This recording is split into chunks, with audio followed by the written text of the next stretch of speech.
Hello everyone. I'm so sorry I can't be with you tonight. However, I couldn't completely miss the chance to take a moment to share some thoughts with all of you. The lesson I cherish the most is how important it is to love what you do. If you love what you do and it's making you happy, all the hard work and perseverance will pay off.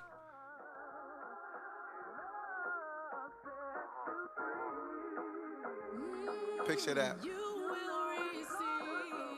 Hey, my chickadees! Welcome back to another great episode of Now This Is What They Not Telling You. This week's episode, I have a very special guest on my show with me today. It's my line sister, Swiss! As always, my episodes are inspired by something, and this week's episode is entitled When Life Happens. So yes, we about to get real dirty, nitty gritty to the bottom of it. Like, it's serious, okay? Because life truly does happen, and we're not always prepared. I mean, you can never be truly prepared for what life offers you or gives you. But it could be some kind of preparation, some kind of advice that can kind of help us through something, because this ain't it. But I thought Swiss would be perfect on this episode because we both have our own individual stories, and I've always been inspired by her story because she did a huge transition as far as career paths go. And I just thought that was just super phenomenal, super dope, so inspiring, encouraging, everything that you can think of that is positive. She is that. I think she will be like just perfect, and I know y'all tired of listening to me talk, so I mean, my voice is beautiful and all, but you guys for watching. If you haven't already, go ahead and subscribe. If you want to get notifications, you can hit the little bell, and like this video if you like it. Hit a thumbs down if you don't. Leave a comment for whatever suggestions you have for me, and just spread it if you really do enjoy it and find it inspirational. So, when life happens, I was inspired by this because for a lot of people, especially when we're matriculating to college, it's hard for us to kind of figure out what it is we want to truly do in life. And a lot of times when we're growing up, our parents, our guardians, our mentors kind of tell us, go into a field where you'll come out with a good job. You know what I'm saying? It'd be easier for you to come out with a better job. You get a good salary. Something that looks good. People who are interested in music or acting or, stuff like that, a lot of our older generation don't really support it like that. So we kind of downplay it when we're choosing a degree. It's good to have a backup plan. It's good to have all of those expectations of, okay, I'm going to major in something that's worth majoring in, quote unquote. But don't waste the money and go after something that's truly for you. And then for our generation who did go to school and major in something that, okay, we was trying to please somebody else or go after the monetary aspect of it. If you're not doing what you want to do, it's okay to go back to school, but make sure you go back to school in something that you're truly passionate about. Even if it's just a trade school, even if you're just getting a certification. Like one of our line sister, Adriana, she got a bunch of certifications going after teaching because she is so good with children, and it's like she's happy. She's been getting a lot of recognition from her school, and she don't care how many hours she works. She work at Marshall's on the weekend, but she is fine because she's doing what she want to do. And I brought Swiss on here because Swiss was one of those students in college where you was on a 4-year scholarship, weren't you? Mm-hmm. She was on a 4-year scholarship. First of all, she's smart as balls because she had over 3.5 all 4 years. I barely made it to a 3. I had 3.2 my freshman year, and that thing dropped after that. But she had a job offer as soon as she graduated from college. She started that job, did well, of course, she's just great at everything that she does. But it wasn't what she truly wanted to do, so she quit. And now she's pursuing what she is bomb at, okay? I'm like her biggest supporter. And she made it to the shade room, y'all. She's about to be famous. I just want her to to tell her story because I just want people to know that it is okay to chase your dream at any age, even after a decision that you thought was for you or best for you and it turned out not to be. It is okay, but we have to live a life that's for us. I'm gonna just let her talk, tell her story, say what she have to say about it, because she is killing the game right now. Even before her first year was over in her new program, her professor gave her acknowledgement over everything. So, I mean, she's just the bomb.com if I was Tamar Braxton. Yeah, so I come from a family of like doctors and lawyers and deans and engineers and all these people. So when my aunt decided to tell them, hey, I think I want to go to school for English, they were like, what you going to do for money? And I had been writing forever. I've been writing poetry since I was 8 years old. I had been performing my own work since about 13, 14. And I got like a lot of accolades and achievements off of that before going into college. But I was also really good in math, really good in science. And so my family was like, yeah, you can do that English stuff on the side, but you need to be doing engineering or something. And so I went into A&T and I actually got the full ride at A&T going into mechanical engineering. And I was really good, again, straight A's with the science, straight A's with the math, but when it came to the software programming, nah, that wasn't it. And so at the end of my freshman year, I was like, I need to change to something else. And I ended up finding supply chain, which is kind of like a hybrid of things, very close to industrial engineering. And I got fussed at about my mom, fussed at by my mom about that. Like, you should just switch to another type of engineering. You don't have to leave engineering. What's going to happen with supply chain? And I was like, Mom, I'm doing it. I don't care. I'm doing this. So I went into supply chain, did really, really well. I won some case competitions with Shell. I did a whole bunch of different competitions for the supply chain program and won for them and blah, blah, blah, blah. And so after I got out of college, I got in college I did about 2 or 3 internships with Boeing. And so when I got out of college, an offer for full-time employment in Charleston, South Carolina. And the pay was, I saw that check and I was like, yep, it's it right here. But I got there, and I think I got there August 2016. From August of 2016 to like October to December of 2017, I went through the worst depression of my life. And I really feel like that job was killing me. As much as it was financially stable, as much as I had anything I needed and most of what I wanted, it wasn't feeding my purpose or my calling. And so I was spiraling out. And I was like, this is not at all what I was going to do. And so I decided while I was there, I was like, I need to stop listening to what other people want. Because, of course, once my mom saw my paycheck and she saw what Boeing was doing, she was like, oh, yeah, I'm glad you went with supply chain. That was a good decision. And so I was like, no, I'm going to change. And I've always been into writing. I've always been into poetry. I've always been into performing that poetry. So I'm going to go after an MFA program. And so I decided for my own health and for my own sanity, I needed to do what I want. And I made the decision to go to University of New Orleans for my master's program. And that's where I am now. And it was killing it. I'm trying. She killing it.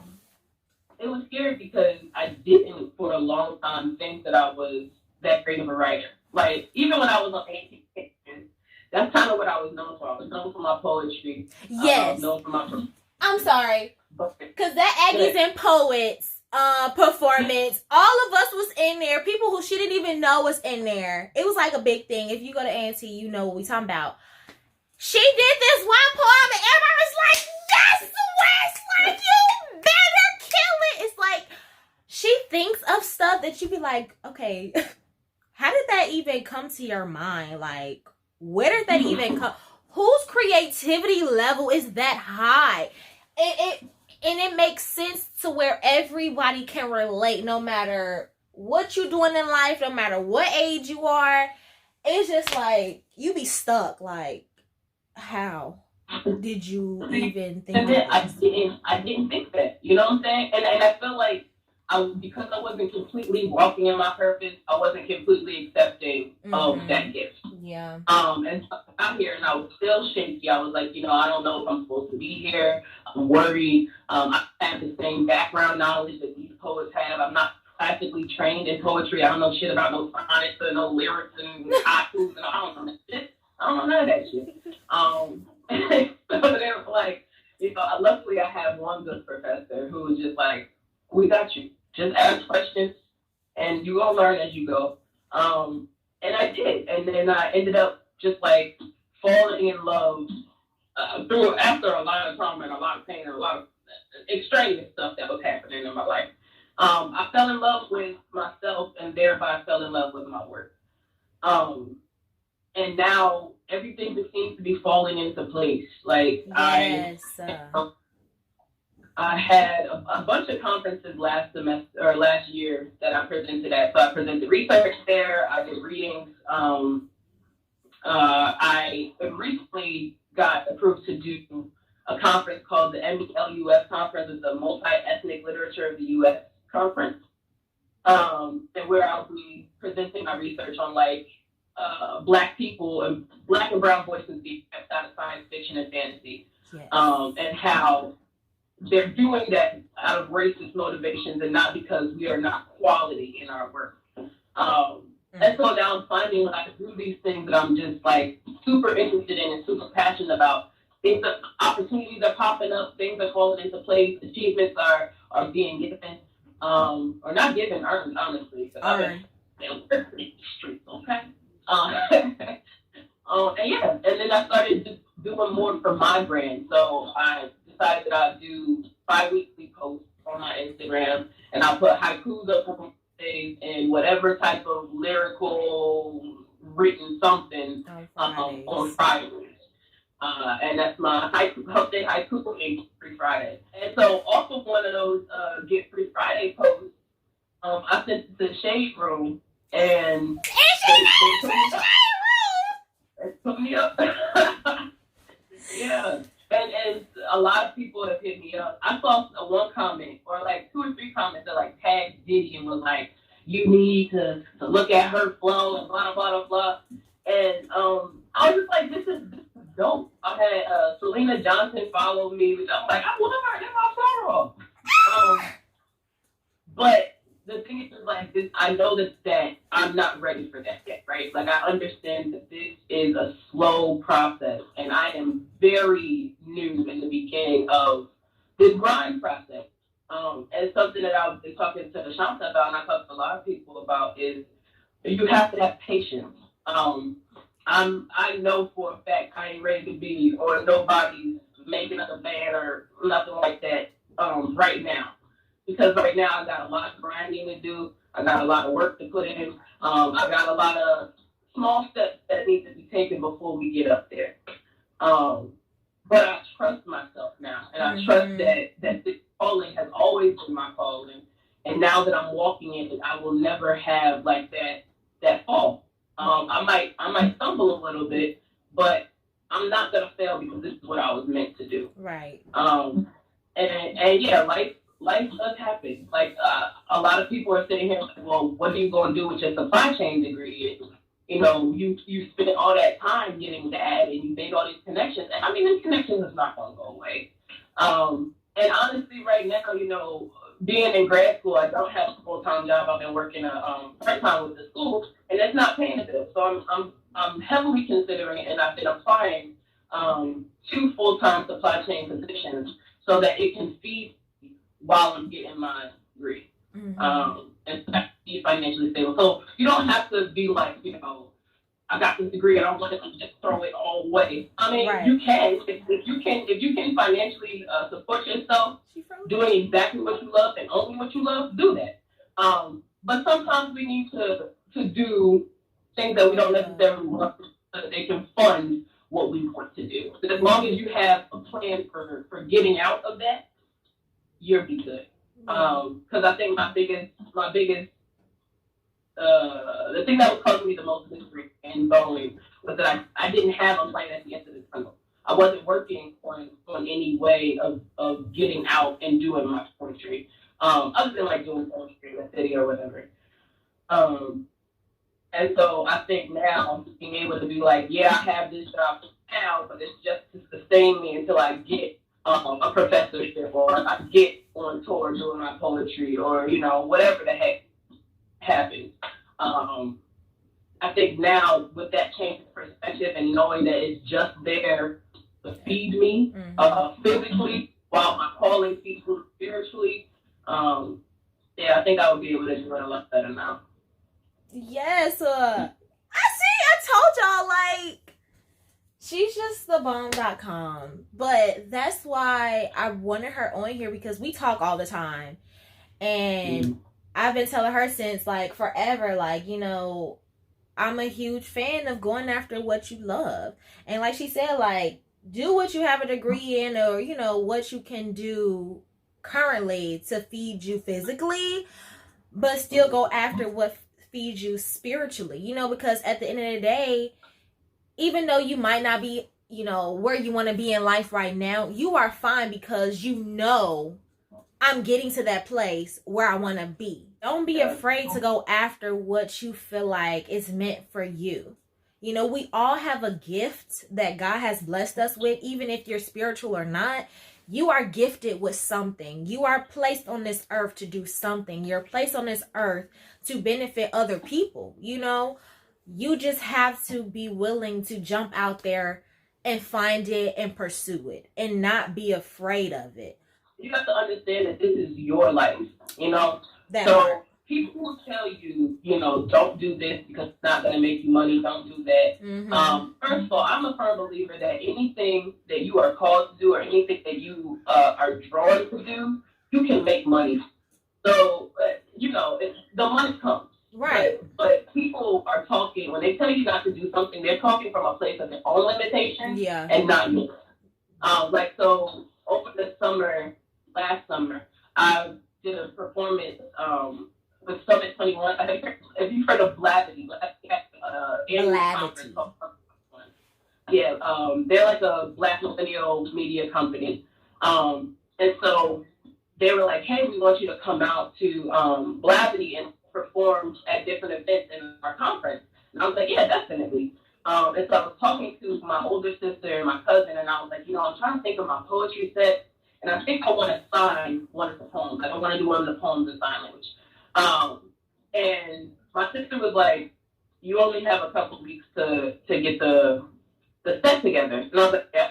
She's like, I don't think you can learn a poem in sign language that quickly. I think that doesn't make sense. You should just do stuff that you already know. And I sat there for a second and I was like, no. And she literally learned sign language in like 2.5 minutes. And that was one of the favorite pieces of the night. It was like, yo, she really signed that entire poem. And I was like, because you don't know me. Like I understand that her saying that was coming from a place of her conceptual understanding of what it would take to do a set. But then I had to tell myself, she's not you. She doesn't know how you absorb your information when it comes to poetry or how you memorize. She doesn't know what your capabilities are. And so she comes from a place of what she would be able to do, not what you can do. Right. And so you got to tell people sometimes, thank you for that input. I'm not going to take it. I'm going to do what's best for me. And that's okay. You don't have to be like rude about it. Right. Because especially with your mama, I have to tell my mama sometimes, listen, I'm going to do what I want to do. Okay? I love you. I appreciate you. Thank you for all your support. You're going to have to support me through this. Because I'm going to do it my way. And if you fail, you fail. I mean, you know, you get up. There's definitely no failure. You fall, you get up, you brush yourself off, you learn from that, and then you keep going. Right. It's a learning experience. Life, period, is a learning experience, you know? Exactly. It's hard to tell people no. Especially when you know they're coming from a genuine place and they want to help you. They want to be there for you. You know, you just have to find a way to tell them in a nice, respectable way, like, I respectfully decline. I am grateful for your advice, but I think I'm gonna go about it this way, and if I still need your help and guidance along the way, I will still take it. You know? Yeah. So, like, from what I can remember, almost every step that I have taken in the process of getting to what my purpose is, I've had to tell someone in my life, no, I'm going to do it this way. Like, so when I was going through Boeing, when I was at Boeing, and I told y'all, like, I had the worst year of my life there.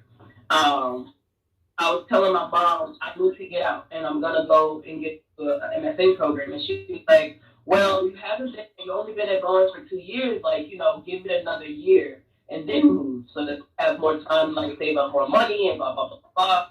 And I'm like, "Mom, no, I need to get out right now." And she was like, "Well, I feel like you're moving too quickly. Like you didn't look at all the Spotify. You don't know what they can do for you, and you don't know if in New Orleans they have another places that can fit you." And I was like, I'm getting out now. But that's a lot of people thing, though. A lot of people are so afraid because of the money aspect. If you just live in life for money, you're gonna, I don't want to say you're gonna fail, but no, I mean, you're not gonna be as, you're not gonna be as fruitful, and life isn't gonna be as fulfilling as you would like for it to be, because you're chasing the wrong thing, or you thinking about the wrong thing too much. Yes, you do need money to live in the United States of America. But it shouldn't be your primary aspect that you look at when it comes to, what works for you and what your life really is driven for. And not to romanticize it, right? Because right now I am the brokest I have ever been. I have never been this broke, but I have also never been this happy. Yes, I've never been this happy. And the fact remains too is that I still have an apartment, I still have food in my refrigerator, and my car note is still paid, all my bills is paid on time. So yeah, I don't have a ton of discretionary income. I might be eating some ramen some nights, but that's okay. Right. That's okay. It's temporary.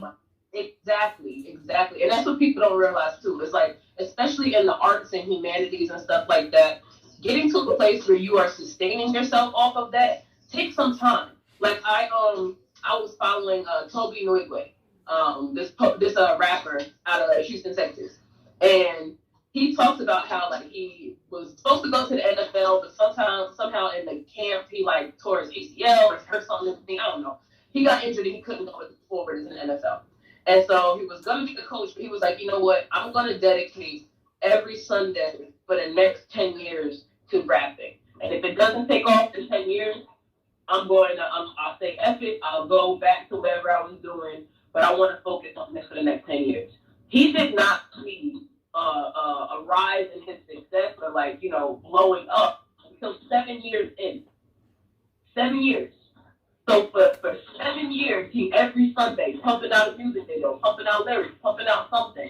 And then at the 7th year mark, he got noticed by Dave Chappelle, by Erykah Badu. Now he's on sold out tours over the country, and over other countries too. Like, it takes time, and it takes patience, it takes dedication, and also it takes you being kind to yourself, yo. You gotta be okay with knowing that sometimes you might fall short, but if you are patient with yourself and you understand, like, this is not going to happen overnight. Mm-hmm. I'm not going to be able to sustain myself on this shit overnight. Or you have to be more creative with how you do it. Like, be okay with knowing that this is a process and that you might be low for a little bit. You might have to be a little bit more tight with the wallet, but it's going to be okay. It'll work out. Yeah, that part. See, so I mean, she is proof, living proof, that following your dreams is okay, and you will be okay in the end, and our parents would be disappointed, but her parents still support her now, and they like, shoot, I see that you're happy. So proud of me now. Yeah, all of them that told me no, don't do this are now the same people that are like, I'm so glad did this. I'm so proud of you. You're doing such great things. You gotta do it for you. Yeah. So like she said, like, trust yourself, be patient, believe in yourself, believe in your talent, believe in your gift, and it'll come. Because all of the people that we know that are super successful, They didn't. Okay, now some people have became successful like overnight. We don't know how it happened, but majority of them, it took them years to get to the place that they're at now. And even still, if they've been in the game for years, they learn how to maneuver through the new eras and what works in new era, but they still stay true to themselves. So it's the ultimate message today is like, just staying true to who you are. Life will definitely come into play. People will definitely try to come speak in your ear, what they feel is best for you. But you just truly have to trust yourself, trust your gifts, and stick with it, because in the end, like she said, money ain't the ultimate power, for real. Money will come and go. It's money in every career out there. We have a line sister, Michaela. She did theater. She loves theater. This girl is still teaching, but still in every freaking play. She's trying to go to Broadway, and she is actually getting up there. So there's no such thing as a good degree, a good career path, a stupid one, an easy one, a hard one, because everybody is needed in every field, and everybody is good at what they're good at. So I just want everybody to just stay positive, trust yourself, trust your instincts, believe in yourself, don't let nobody doubt you, and don't let life smack you in the face and let you stay down. There's no such thing as failures. Every failure or fall is just a learning opportunity, and it's just a stepping stone to get you to where you truly need to be in life. God not gonna keep you nowhere where you don't belong. Right. And if you trust and if you believe, you will get to the place where you want to be at. She's just living proof that you can do whatever it is that you want to do. And like she said, she's happier now than she was before when she was making bank.